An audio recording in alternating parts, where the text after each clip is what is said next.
This is David with The Verge, and this is the Amazon Kindle Fire HDX. This is the 7-inch model, which costs $229. There's also an 8.9-inch version that starts at $379. This is the model that competes with the Nexus 7 and the iPad mini. And to do that, Amazon's tweaked its formula a little bit. More than ever, Amazon's trying to turn its tablets into more than just shopping malls, basically screens on which you purchase Amazon content. With the Fire HDX, Amazon's trying to build a tablet that can compete with the best of them. Like basically every other tablet out there, the HDX is a thin black plastic slab of a device. It's a little more striking than the iPad mini or the Nexus 7 though. The matte back is all angles and speaker grills with a pretty steep taper towards the back. It's not uncomfortable, but it doesn't feel quite as perfectly machined as some of the other great 7-inch tablets. It's a little thicker than the Nexus 7 and imperceptibly heavier, but it does feel really different in your hands. I don't hate the look, but I do hate the button placement. There are awkwardly recessed power and volume buttons on the edges, which are just impossible to find. They're indistinguishable from one another, so when you try to turn up the volume, odds are good you're going to turn off your tablet. And since the tablet works fine in any orientation, it's constantly impossible to figure out where the buttons are in the first place. The biggest upgrade by far here is the new display, a 7-inch 1920 by 1200 screen that looks just like the Nexus 7, which is to say, of course, it looks fantastic. Bright, with great viewing angles and great color reproduction. Amazon claims it's not as reflective as some other tablets, but I don't buy that. It's still really reflective. The speakers sound great too, even though they're on the back pointing away from you. I really don't like the origami cover, which is incredibly confusing and lost most of its magnetism after about 3 days, which made it basically useless. Luckily, you don't have to buy it. Honestly, the hardware here isn't that important. It's fine, it's good enough, it's totally usable in one hand and in either portrait or landscape. As always with Amazon tablets, the HDX is all about the software.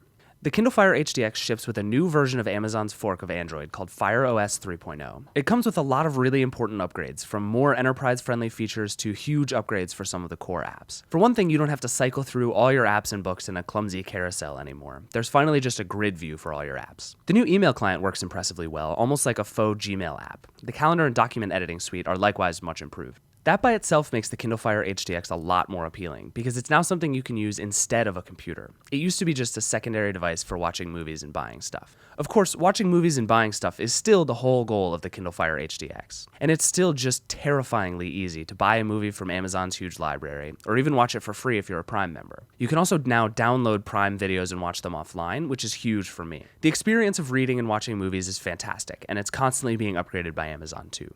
X-Ray is now more powerful than ever. It'll show you song lyrics, the music that's playing in a movie and everyone who's in the scene, all the characters in a book, and so much more. Amazon's upgraded some of its magazines to much more optimized iPad-like experiences, and they look really great. There's also still a huge music store, still more books than you could read in 100 lifetimes, and a one-way click to buy diapers. It's still an Amazon catalog, yes, but the HDX is a much better overall tablet than ever, except for one crippling thing.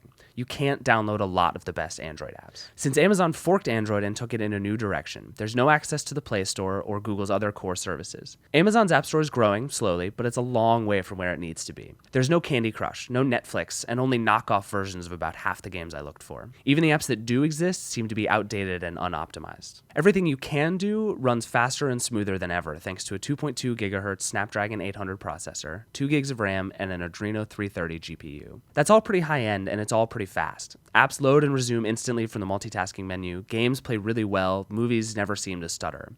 And it does all this while getting really solid battery life, more than 2 days of heavy use and more like 4 or 5 in most cases. It's not quite perfect, there are definitely some odd laggy moments in Fire OS, but the Kindles used to be slow, they're not anymore. Honestly though, half the fun is when things break on the HDX. That's when you get to hit the help button on the home screen and activate Mayday, Amazon's insanely ambitious new support system. You tap the button, then hit connect, and within 15 seconds you're connected to an actual human whose face you see on your device. They can't see you, but they can see everything on your HDX, and more importantly, they can control the tablet. So I had an install for an app. I was trying to download the LinkedIn app, and it didn't download, and I'm just trying to figure out why that didn't work. I gotcha. Just a second here. Let me take a look at it. Sure. You said it's the LinkedIn app? Yeah, like I have the icon on here, but it's showing up with an exclamation point on it down at the bottom.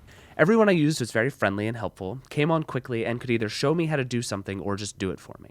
I'm still not convinced this can scale as quickly as it might have to, in part because using Mayday is just really fun and I did it basically for no reason a few times.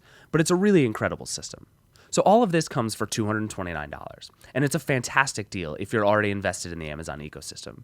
If you have a big watch list of Prime videos, Kindle books everywhere, magazine subscriptions, a music library, everything through Amazon, you should buy the HDX.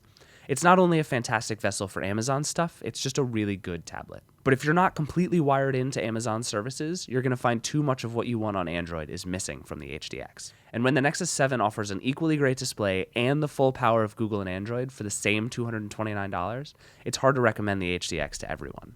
Google or Amazon, you pick, and choose wisely.